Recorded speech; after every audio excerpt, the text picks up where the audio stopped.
Friday. How is everyone today? Friday the 13th, 2022. We're like halfway through the year. Crazy. I'll give you guys a moment, as usual, to join in. Looks like Facebook's a little slow on the uptake today. I see all of you popping in on Instagram. Good morning. Am I okay there on Facebook? Anyone out there? There we go. I saw it. Thank you. Hey, to everyone new here. I'm Dr. Tricia Pingle. This is my live Q&A. I do it every Friday on both Facebook and Instagram. If you have any technical issues on either end, please feel free to pop to the other one.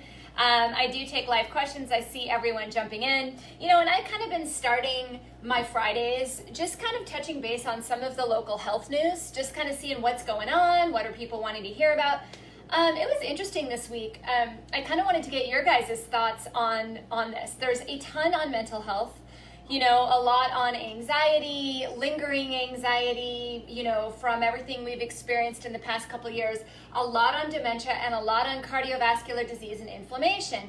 Now, these have always been here, but I'd like to argue that in the last couple of years, it's certainly escalated.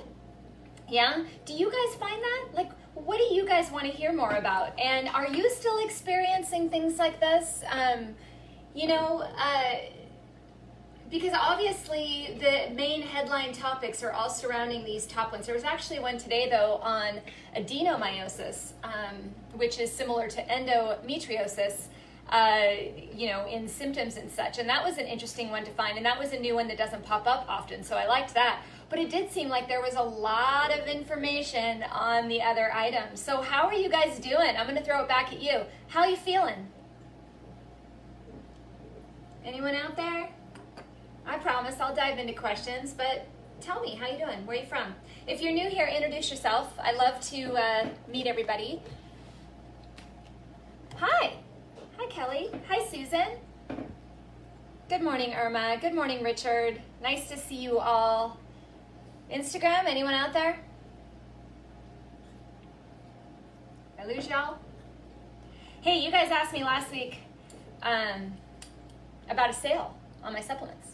So, yes, Memorial Day. There's going to be a Memorial Day sale starting on the 27th through the 31st.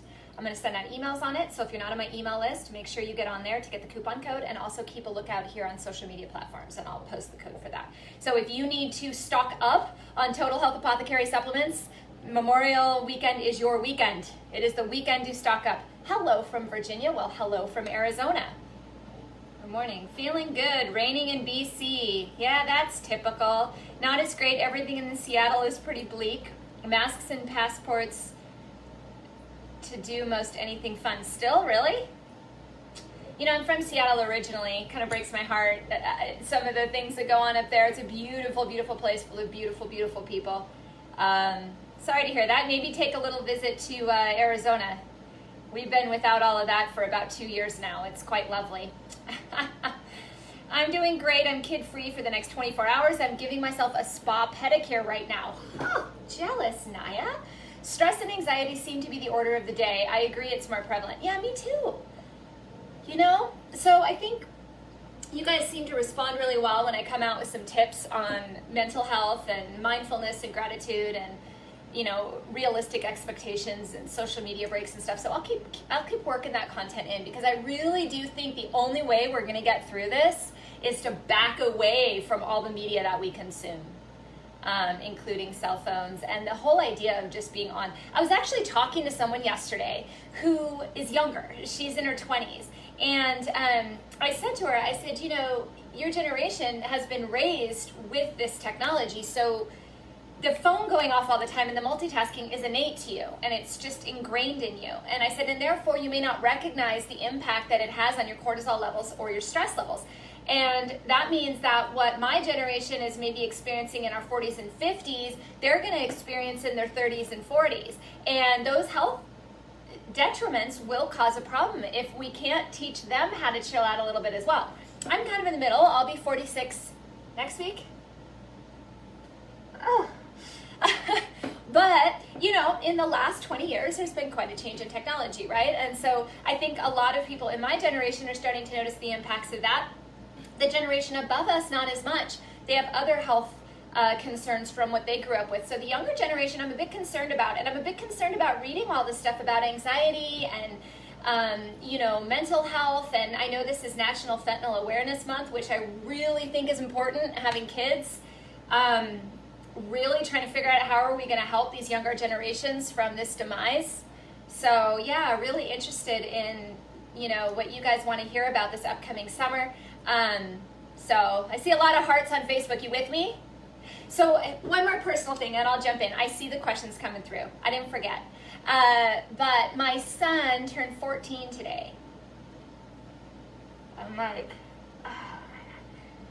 and so all of these conversations, even though they've always been had with him, I feel like now they need to be even more, like he's gonna be going to high school, like what the heck?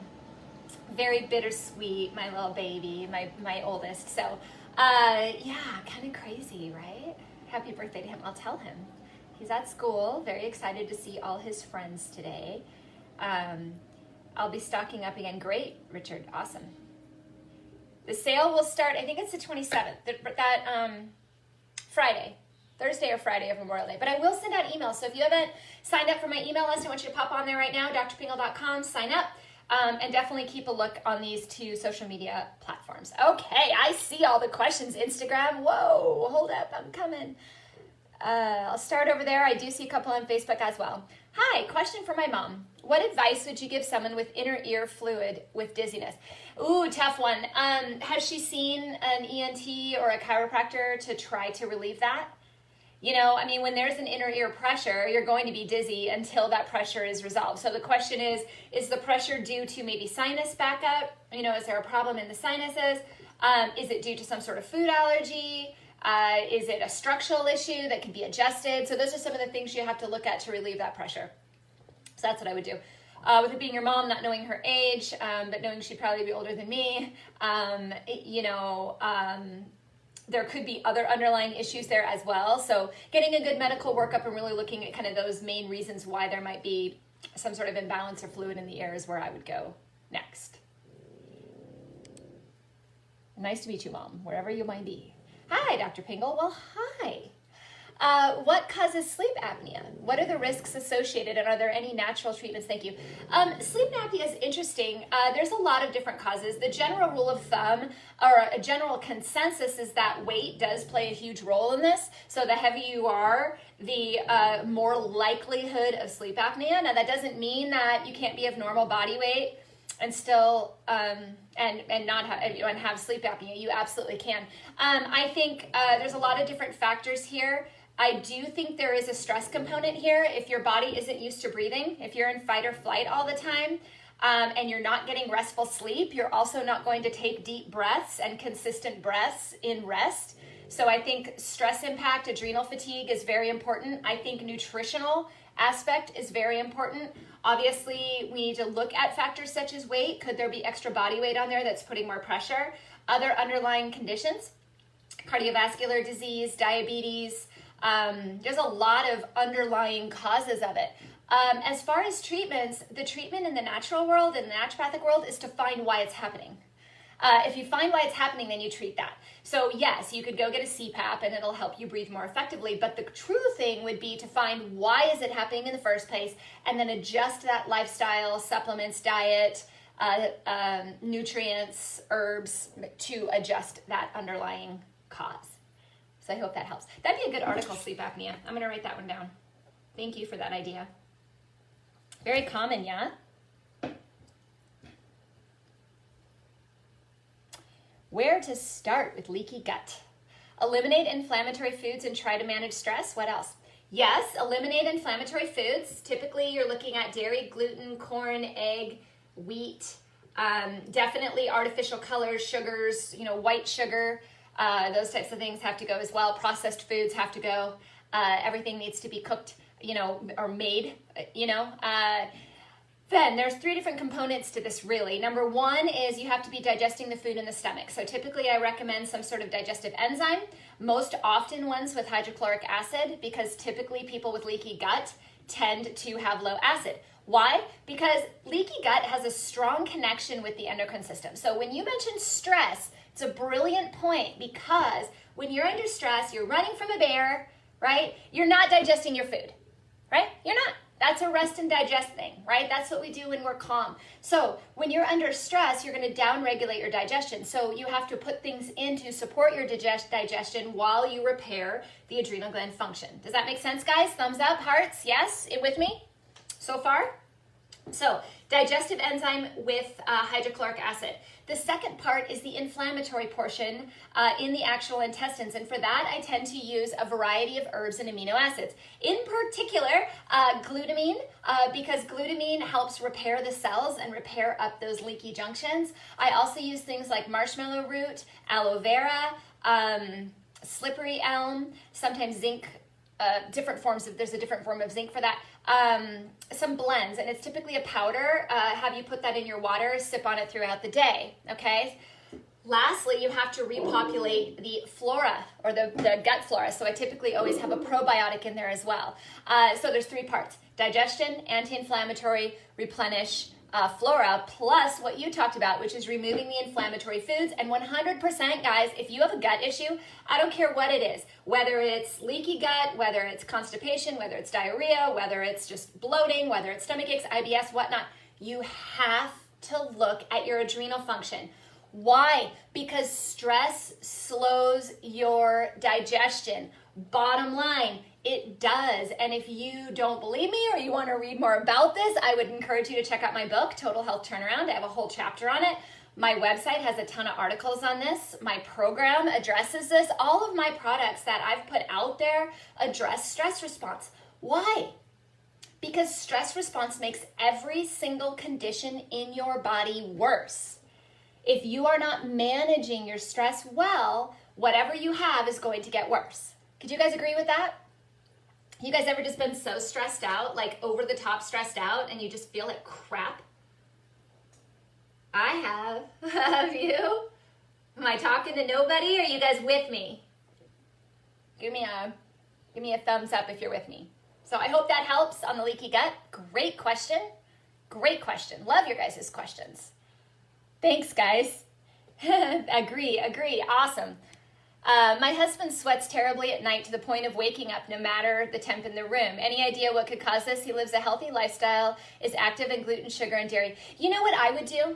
My husband's like that too. He's very hot. He sweats all the time, like constantly. One of the things I've been doing with him is acupuncture, just to kind of release excessive heat. So when you look at traditional Chinese medicine, they look in different types of aspects of, hey, thanks, Jim.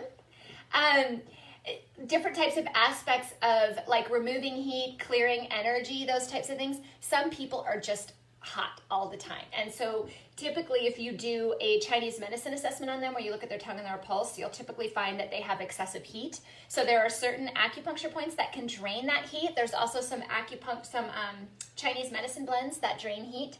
So I would look, if he's healthy, there's nothing underlying that's causing it. I would look at maybe looking at optimizing by clearing and making sure all the meridians are moving. Kind of a weird answer to the question, huh? Did you expect that one? I love Chinese medicine, and the reason I love it, I love TCM because it has such a different look upon things. So if Western medicine isn't solving the problem, it's great to look there as well and be like, I wonder if we look at it from a different philosophy, do we get the results we want? Right? I hope that helps, Happiness. I love that name. That's awesome. Hi, favorite doctor. Well, hi, Nessie. How are ya? Can Garden of Life Vitamin Code Women Multivitamin be used as a prenatal vitamin? Yes. It can. Oh, I caught up on Instagram. What's going on? Where is everybody today? Is everyone off on Friday the 13th? I have no questions. I caught up. What's up with that? Am I lagging at all? Are you guys getting me? Anyone new here? Introduce yourself. I'd love to see you.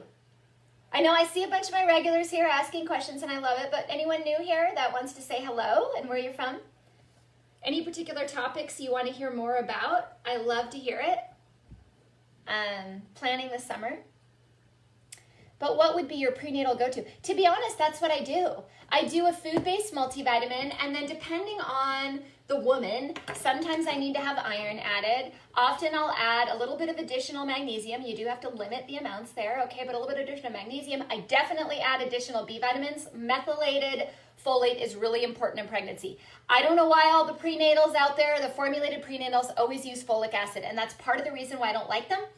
Because they use folic acid rather than methylated folate. If you can find a good prenatal out there that has methylated folate, great. Most of the time I find the regular multivitamins do and the pregnancy ones don't, because we had this idea back in the day that folic acid was what was needed for the development of the baby. Now that's not wrong, okay? So for those of you that are like, wait, Dr. Pingold, it is needed. It is needed, but it has to be converted into methylated folate. And as it turns out, many of us, including myself, do not have that ability to convert folic acid into methylated folate efficiently. It's something called the MTHFR mutation. I have an article on this. If you're like, what are you talking about, lady? Go over to drpingle.com, type in MTHFR, and you will see what I'm talking about. So with that, what I find is a lot of the miscarriages, trouble getting pregnant, trouble holding pregnancies, a lot of the times comes down to the fact that the body is not converting folic acid into methylated folate. Combine that with stress, which depletes B vitamins to begin with, and you're really not supporting the baby as much as you could. So I like to make sure we're getting methylated folate in there regardless, so that the body doesn't have to overconvert and spend a ton of energy trying to convert that folic acid into methylated folate to grow that spine, right, and that baby. So that's why I typically don't use a traditional prenatal, and it's why most of the prenatals on the market I'm not overly psyched about. Does that help? Does that make sense? I see a lot of hearts on Instagram. I'm getting you guys over there. Facebook, we good? You with me? How common is MTHFR and what percentage of people have it? You know, I had a stat on that, and there's different variations, because you can have one gene, you could be heterozygous versus having two genes, which would be homozygous. And there's two different genes. So there's an A mutation and a C mutation, and then you could be hetero-homozygous per one. So some people could have both of them as homozygous, and they're going to be really, really deficient in folate, right? You could have people who are heterozygous in one and homozygous in another. I did put some stats in my article on that. Personally, one of my genes is homozygous, the other one is heterozygous. I have had two healthy babies, thank goodness. I didn't know I had this mutation when I was pregnant. However, I've always been vegetarian since I can remember, and I've always had a lot of folate intake because of it, because I do a lot of green leafy vegetables and methylated folate naturally in my diet.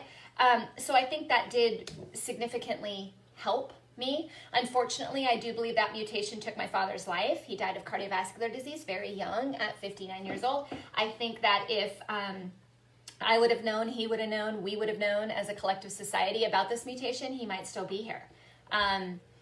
He was a smoker as well, and unfortunately those with this mutation who smoke have even more detriment because the body can't clear the toxin as well. So their antioxidant levels go down, their glutathione levels go down, and they have more health disease. So I think his was a multifactorial situation.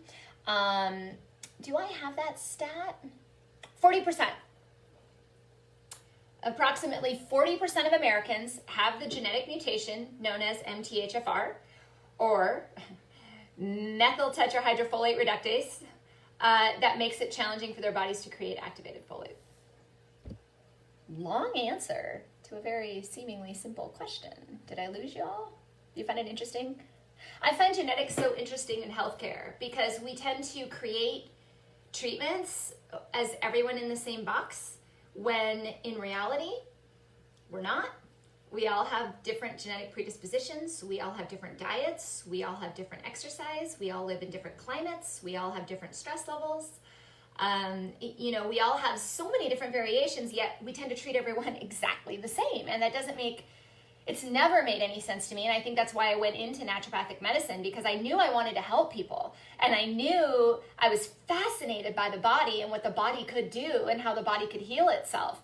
But I was finding that most of the conventional treatments really didn't play into the body's ability to heal itself at all. And they were treating everybody exactly the same. And I don't know, I cherish uniqueness. How about you guys?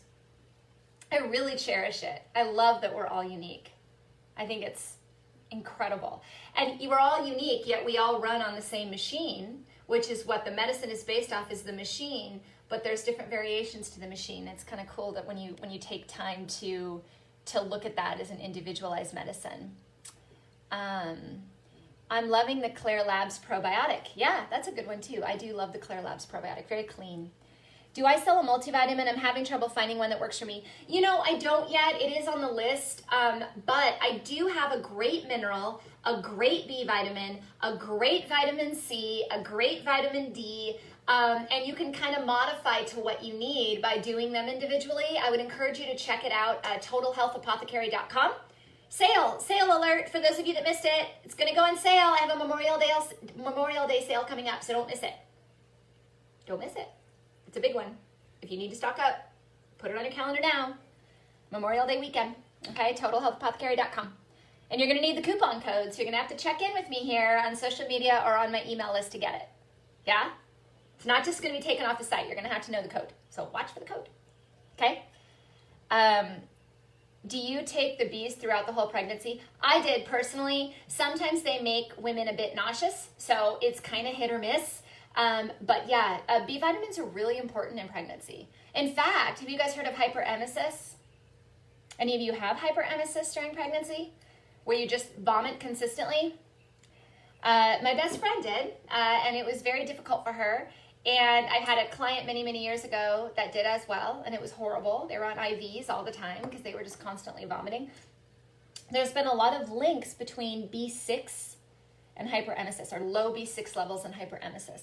A lot of links between B6 deficiency and nausea. So making sure that B vitamins are up. You know, when people say, how do I prepare for pregnancy? I'm not pregnant yet, but I want to prepare my body. One of the first things I say is make sure your B vitamins and your minerals, you have good methylated B vitamins, good minerals, and a good antioxidant status. So antioxidants would be things like vitamin C, zinc, selenium. You know, any of the precursors to glutathione are always helpful. Yeah?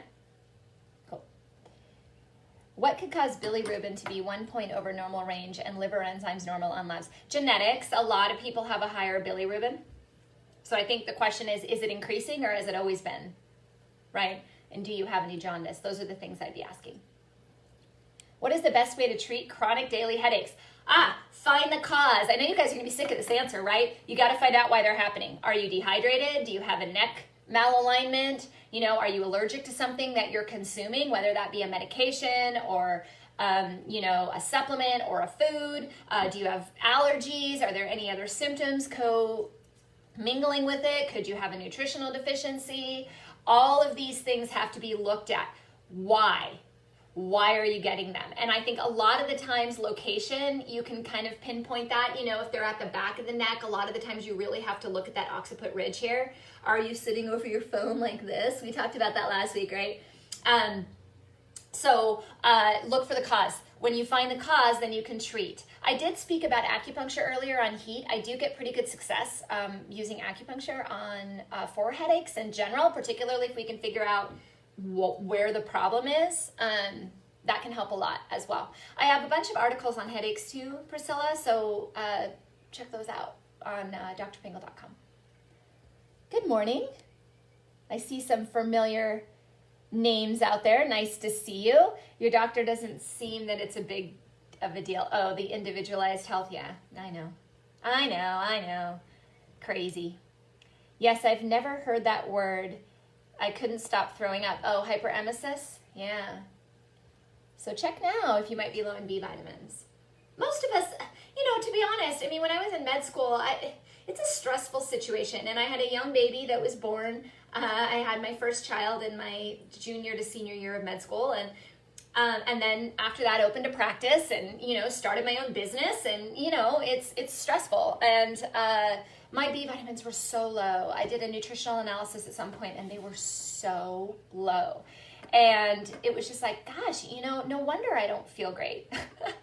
So yeah, B vitamins are involved in pretty much everything that you do. For those of you that, say, oh, well, I eat right, I don't lose any weight and this or that, those are required for breakdown of food. We talked about earlier, the leaky gut. If you're under stress, you're not going to break your food down. If you don't break your food down, where do you think it's going to go? Right? And cause that extra bloating and weight gain and whatnot. Stress is a huge contributor, if not a primary cause of most of the conditions that most people present to me with. Do you guys agree? Thumbs up if you agree. Am I crazy? Let me look on Facebook here. I see some questions. Hang on. There's 1 thumbs up. Oh, 4. Okay. Hello, Sandra. I have a few questions today. My first is, what can be causing high spikes in blood sugar, and what are the ranges we should have? Also, there we go, Instagram, thank you. What can cause high blood pressure all of a sudden when you've never had a problem, and how can you regulate it? Gosh, Sandra, I would love to meet with you one-on-one about this one. There are so many things to consider here. First of all, I don't know underlying diet, and there's so many questions I would have for you to be able to answer this question. I do offer one-on-one consultations. If you want to just meet with me like this, one-on-one, and ask all your questions and talk more specifically about your health, you can book that at drpingle.com. Blood sugar, high spikes in blood sugar could be happening from your diet, could be happening from stress, could be happening from insulin resistance, could be happening from other endocrine underlying disorders, thyroid, adrenal fatigue, menopause. What is a normal range? Fasting, typically we want it under 100. Under 126 would be, between 100 and 126 is pre-diabetic technically, below 100 is normal. Once again, individuality, guys. It's hard to even give a range, but post meal could go up to 200. To be honest, there's so many different situations. If your fasting in the morning is falling above 100 regularly, that is a concern. And one of the main things to look at, you want to look at your blood glucose, but you also want to look at your fasting insulin. You want to look at your hemoglobin A1C. You want to take a good look at your overall lifestyle and health. When it comes to diet plays a huge role in this. So having someone sit down with you, and this is where I might be able to assist you here, Sandra, is sitting down and really looking at, are you truly eating healthy? Because here's the thing, guys, what we've been told is healthy is not necessarily healthy. If we look at our food pyramid, it's atrocious. And we're eating a lot of food and chemicals that we do not need to be eating. We're not being taught how to read labels appropriately. We're not being taught about what nutrition is good for our body or not good for our body. We're not really addressing the impact of stress in doctor's visits. We're being handed an antidepressant or sent to the psychiatrist, right? So these are things that need to play a role. If you're seeing changes in blood pressure and blood sugar, you have to look at the endocrine system, which means you have to look at the adrenal function, the thyroid function, the sex hormones, because they play against the blood sugar. Also, blood pressure, what would cause a massive spike? Imagine yourself in the woods, you see a bear and you have to run. Will your blood pressure go up temporarily? Everyone should be saying, yep, right? So yes, could there be a blockage somewhere in an artery that needs to be evaluated? Of course. Could there be an underlying, a cardiovascular issue? Of course. Could there be an underlying diabetes? Of course. Could there not be, and you're simply just responding to stress and your body is overstimulated and in sympathetic mode all the time? Yes. So we have two nervous systems, autonomic nervous systems. We have the sympathetic nervous system and we have the parasympathetic nervous system. Fight or flight, rest and digest. You don't rest and digest when you're in fight or flight, and you don't fight or flight when you're in rest and digest. So you have to spend the majority of your time in rest and digest. We don't. Bottom line is, we don't. We used to. We don't now. Now we spend more time in fight or flight. Would you guys agree? So what's happening is all these things that take maintenance in our body that are really important to stay well are not happening at the same frequency. So we start to develop random symptoms. And you develop random symptoms and the doctor's not looking at that as an individual or as a whole holistic picture, they're going to miss it. They're going to put you on a medication for blood pressure and they're not going to realize that the reason why you have high blood pressure is because you're over here in fight or flight, and we should be looking at the nervous system, not at the blood pressure. Does that make sense? Can I get a thumbs up or a heart if that makes sense? If not, say, hey, I'm not following, okay? I hope that helped, Sandra, I really do. One-on-one would be a great option for you. These are pretty complicated questions to be honest. I'm trying to make them as simple as possible in this particular forum, but not always so easy, right? Level 3 kidney disease, what symptoms does it give and what type of doctors should we see and treatment? You should see a urologist. There are different levels of kidney disease. I mean, essentially, if your kidney markers on your metabolics are elevated, if you're having any urinary symptoms, that should also be much of a concern. The concern with kidney disease is it's typically linked with blood sugar. So you're asking me about blood pressure, blood sugar, and kidney disease. So that tells me that you definitely need to be checked out, okay? Get to the bottom of it so that you can reverse it as best as you can or maintain it. Yeah? Yeah. Love your sales. Thank you. Well, you're welcome. Asking for my parents. They are both in their mid-70s. Yeah, they would definitely need to get checked out, okay? Good morning, doctor. What is the best thing to do when your white blood cell is low? How low? And is it always low? So I have a lot of clients who always have a total white blood cell count that's a bit low. Always. Like, historically, for 10 years, every single year. But all their individual white blood cells are good. They're generally healthy. There's no other problems anywhere. You know, sometimes there are these genetic abnormalities. Sometimes the range that's been selected, I mean, keep in mind when they select a range, they basically take an average range and they usually they cut off the top 2% and the bottom 2% and say this is, quote, normal, right? So sometimes I have had people that fall outside normal consistently, but they're consistently outside normal and there's no complaints. So I don't, put a ton of time into that. Now, theoretically, if you wanted to support white blood cells, you would be looking at a lot of antioxidants, a lot of immune supporting supplements, nutrients, diet, lifestyle, those types of things in general. Yeah, that makes so much sense. Well, good. I'm glad. Let's see. I was low in iron and my head would hurt every day. Stopped hurting once iron levels were back to normal. Yeah, iron deficiency is a very, very, very common reason for headaches. Very, very, very common. Here's the problem though. Most doctors only check the blood count to see if you're anemic. They don't check your iron levels. They need to check your iron levels. I check my patients' iron levels every single year. Every year. Bottom line. Because I gotta know. Just like vitamin D levels, I have to know. Because if they get out of whack and you don't know it, it can cause so many symptoms. And then you're fighting these symptoms and it's clear as day that it's dropping or changing or whatnot, so you can stay ahead of it. No jaundice, doing repeat labs to check. Good. On the bilirubin. Got it. You're welcome, Priscilla. Your total stress support is the absolute best. Thanks, Betty. I appreciate it. I take it as well. If you guys aren't familiar with it, it's called Total Stress Support, and it's a blend of herbs and amino acids that help calm the body's stress response so that we can be more focused and more with it. Did you guys know, most of you, how many of you have brain fog? You want to admit it? Right? How many of you feel like you're not as clear as you used to be, right? A lot of people think when they're tired and when they have brain fog and they're not as clear that they're supposed to stimulate their body. Do any of you believe that? It's actually quite the opposite. Think about it. If you're in the woods and you're running from a bear, here's this bear example again. If you're in the woods and you're running from a bear, are you going to remember what color the flowers were that you ran by? Nope. You are overstimulated. You're in fight or flight. When you're in fight or flight, you wear glasses like this. You only see the destination. You don't see the periphery. You don't stop and smell the roses. So you are going to miss details. You're going to be exhausted because you're running all day. With a straight focus of doing this, you're going to miss everything around you. So one of the best treatments for that is actually not a stimulant. That goes against the pharmaceutical company here, right?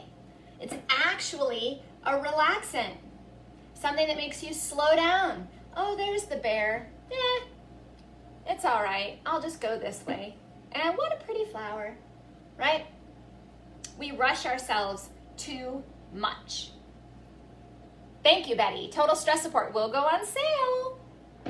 Memorial Day. Look for the code. I know.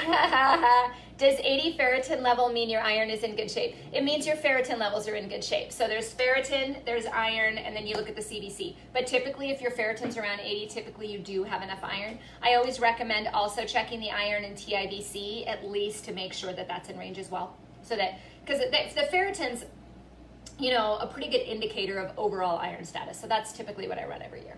So yes, 80 is a good number. If you don't get your menstruation, how can you verify hormone levels? Well, do you still have your ovaries? So you don't have to menstruate to verify, hormone levels. The hardest part with that is if you do still make hormone and you don't have a cycle, the hardest part is timing it, right? Because I like to run it during the luteal phase, which is the week before the menstrual cycle. So that can be a bit difficult if you don't know when your menstrual cycle is. However, you can play with that. If you have a doctor that kind of understands how all these hormones go together, sometimes I'll take a guess like on how the patient feels. I'll be like, when do you feel the weirdest or the off? Like you feel like jittery or not quite right, and I'll draw it there, and then we'll mark it on the calendar and we'll see what the brain and hormones are doing. And I won't necessarily make an absolute determination at that time, but I take a note of that. And if we think maybe we hit it closer to ovulation based on the numbers rather than luteal phase, then we'll try to redraw it a couple months later with a targeted luteal phase. So there's a lot of different things you can do for that. If you don't have any ovaries and you're like in full menopause, it doesn't really matter when you draw it. It really matters when you're cycling. And so it's an art, is my point. Definitely an art. I hope that helps.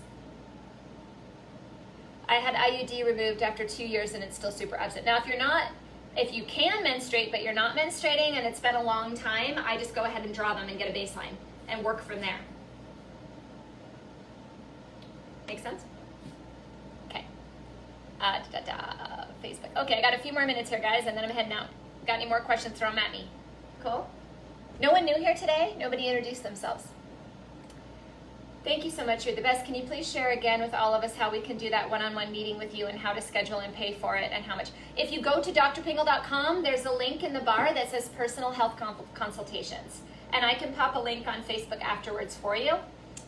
The fee ranges on how much time we have and what we're doing. So it's about $100 to $200 for half an hour. Okay? At the moment. But yeah, drpingle.com. And you can book it all online, pay for it online. It's all easy. It's easy. I made it as easy as possible. Okay? And you can see my schedule. You can pick. I don't know if I have June up. I need to put June up there, huh? I think I put early June schedule up there, but I'll finish June. I am traveling a little bit this summer, so I have some days off. Once you're ready to not have kids anymore, what's the best thing to do for sterilization? Most doctors would probably say vasectomy for the male, just because it's a cleaner surgery, works pretty well. If there's been problems in the uterus, if you have endometriosis, adenomyosis, you don't want to have any more children, you can look at things like hysterectomy. Obviously, there's general birth control methods, but there's a lot of different methods. I think it's all individualized, because I think when you look at someone's overall health, you make what makes the most sense to you, right? And I've never had clients that have been consistent across that. It's just been a good conversation about, well, hey, what's my menstrual history? What are my menstrual cycles like? Would removing that part make a difference? Would it be too risky? What are my, there's a lot of things to chat about there. I will say general consensus is pretty easy for the male to do it. It's a little bit more complicated for the female to do it. We call that brain farts. Yes, Susan, we do. Good morning, Dr. Pingle. I hope you enjoyed your week. What are your thoughts about this vitamin, and do you sell it? Magnesium malate glycinate citrate triple complex. I typically, I do sell magnesium glycinate through my Fullscript site. I think, I don't have that up yet at drpingle.com. I will. I do have it at pingleprogressivemedicine.com. I believe if you go to supplements, you can pull down and sign up for that site. But I use magnesium glycinate almost exclusively most of the time. I don't usually combine them, just because glycinate has so much benefit to anxiety, to bowel movements, to relaxing the muscles, to calming the mind, because magnesium is attached to glycine. So I like that. So I typically use magnesium glycinate or magnesium orotate. I love hearing Piggy in the background. Yeah, is she snoring? Yeah. She's on the floor. I'll give her an appearance in a minute before I go. What are the downsides to a copper IUD? Come here. You're being requested. You're being requested. You are. Okay. Up she goes. Downsides to copper IUD. Oh my goodness. Do you want to answer this question?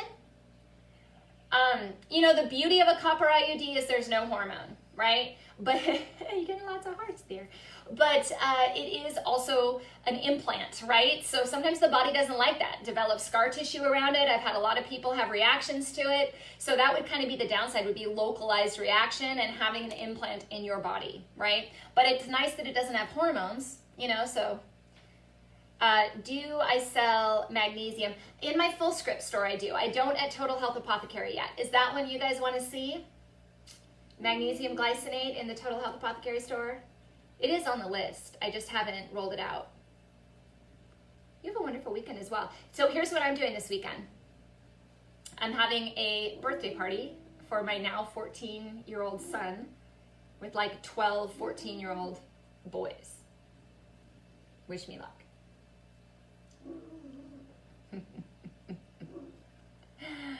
So, all right, well, it's about 10 o'clock. Did I have any more? Okay, I don't have any more questions here. Hey, for those of you that were new here and you were nice and quiet and didn't introduce yourself, welcome. I hope you come back.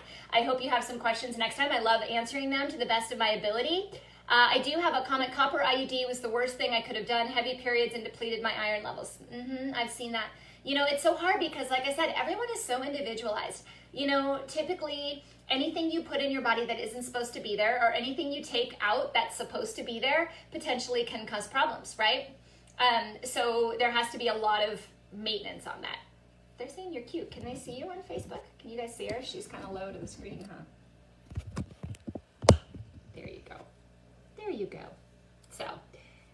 So yes. All right, well, I will... Mirena IUD is one regret I have. Yeah, the Mirena, I actually, a lot of clients with issues with that. I really am not an IUD recommender in general, but and we have another CopUID, chronic bacterial vaginosis every month, right? So, yeah, see how all the responses are different? Someone gets infections, someone gets low iron levels, you know, someone will get scar tissue, every reaction is different. I don't get a lot of favorable reactions to it, but I also have to keep in mind that because I'm a naturopathic physician, I usually see the things that went wrong. So my database, you know, like in a general gynecology office, they may say, oh yeah, we see that in 2%. Well, my office, that 2% is gonna come to. So that will be like 90% of my clients, right? So I try to keep that in mind, you know, just to keep an open mind about all treatments that are available on Western and Eastern and everywhere in between, because I see the database of people that don't respond well to Western medicine. So the majority of my patients will have those reactions. So I'm a good person to ask about that, but I'm not necessarily like a representative of everybody in that respect. Does that make sense? So okay. All right, guys, I'm heading out. Piggy, off we go. Back to napping. She is so funny. I think she likes the camera. What do you guys think? So anyway, sale Memorial Day at TotalHealthApothecary.com. Sign up for Dr. Pingle. Make sure you're on the list so you get the emails. Check out my social media feeds. I will be posting a coupon code. You will need the coupon code in order to buy these supplements over Memorial Day. So don't forget that. And I hope you guys have a fantastic weekend. I look forward to seeing you next Friday at the same time. Take care, guys. Bye. Say bye, Piggy.